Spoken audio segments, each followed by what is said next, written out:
Welcome back to Street Science TV for our final lesson in heat transfer.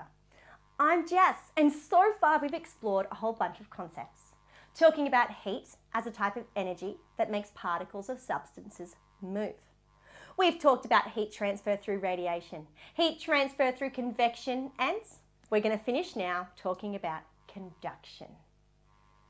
Conduction is a method of heat transfer that transfers heat between materials by direct contact. Now I'm going to use my fists as little particles here. And, well, we can imagine that one particle is being heated up from a source of heat, which means that particle is starting to vibrate a bit more. If it were to come into contact with another particle, well, it sort of starts bumping that particle around. Then that particle would gain some of the energy and respond by vibrating too. If there was a whole chain of particles all in contact with each other, that heat is transferred all the way along, or as we say, that heat would be conducted. When those particles move that heat between them by direct contact. So conduction, it makes sense, right? Really relies on how much of the material there is and how easily those particles vibrate. When we talk about conduction, materials like metal are a really good example to use because the particles in this metal are known to conduct heat very, very easily. In this case, I have quite a thin tray, which is what we use for baking in the oven. In the oven, we want our heat to be transferred through our tray into our cake batter quickly and easily. So it makes sense we use it for that purpose. The metal itself also has particles bonded together in a way that they can vibrate and transfer that heat easily. Metal is a very good conductor of heat. And for that reason, well, we're going to use this metal for our final demonstration. I'm going to use my Bunsen burner as my source of heat, and we're going to observe how heat is conducted through this metal by direct contact. Let's start by creating our source of heat. Chemical energy inside my Bunsen burner is being transformed into heat, light, and a little bit of sound. And that heat is now radiating into my hands. But we can use that heat to vibrate the particles at the very bottom of my metal tray. On it goes. I can put my hand on top. And already, well, I'm not going to touch it anymore, I can feel that heat conducting through that metal. Those particles at the bottom of our tray started to vibrate with that heat energy quickly. They then bumped into ones above them, through the thickness of my tray, conducting that heat through to the top. I could, well, nearly fry an egg in that already. I can tell it's hot at a distance too, because that radiation is still occurring. But remember, we're scientists. We don't just feel our way through things.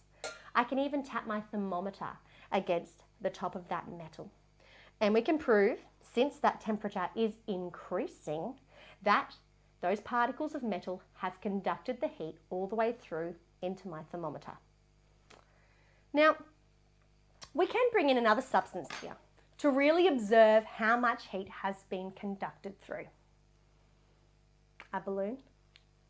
Yeah, let's do it.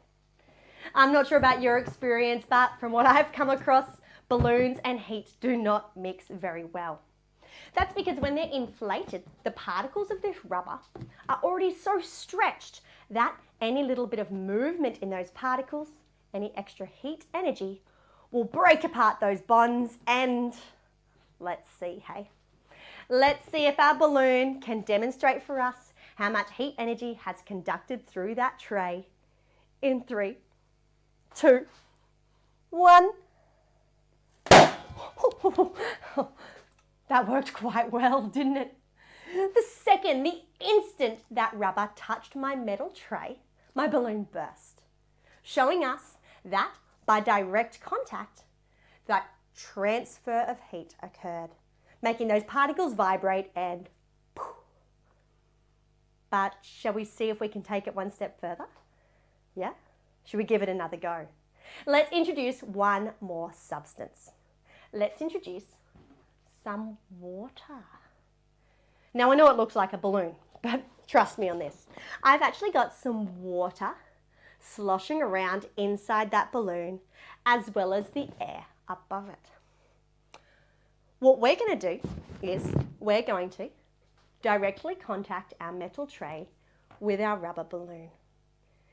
And if that heat is conducting through the particles of that rubber into the particles of that water as they contact each other, then, well, we'll see if it changes the way our rubber behaves. There's a fair bit of water in there, about 150 millilitres, I'd say. But even though that doesn't seem like much, that's half a cup of water. Well, there are billions and billions and billions of particles of our water in there. And each of those particles contacting the particles around it will be able to share that water or that heat energy around. When we're sharing that heat energy, each particle isn't moving that much. It'll take that heat away from our rubber and hopefully we're not going to make a huge mess all over my table. Shall we give it a try? Are you willing to risk it?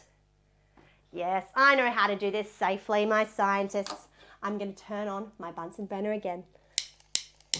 Let's create our source of heat. That radiation is telling me my tray is still nice and hot. Let's give it a try. Let's directly contact our substances to see if that heat can be conducted. One last time. In 3, 2, 1.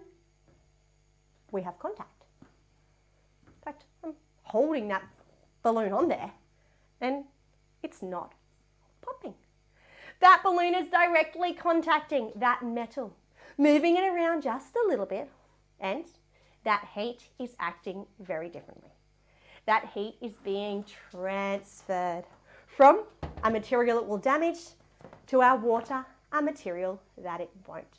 A material that can absorb a lot of heat energy and behaves very differently. Scientists, we've succeeded. We've conducted heat through metal, through rubber, and through water, making all of those particles heat up and move a little more. I hope you've enjoyed our exploration of different methods of heat transfer, learning about radiation, convection of heat through fluid mediums, and, of course, conduction, heat transfer by direct contact between particles. Mostly, though, I hope you've had a bit of fun. I'm Jess from Street Science, looking forward to any more questions or requests of concepts we can explain for you here on Street Science TV. I'll see you next time.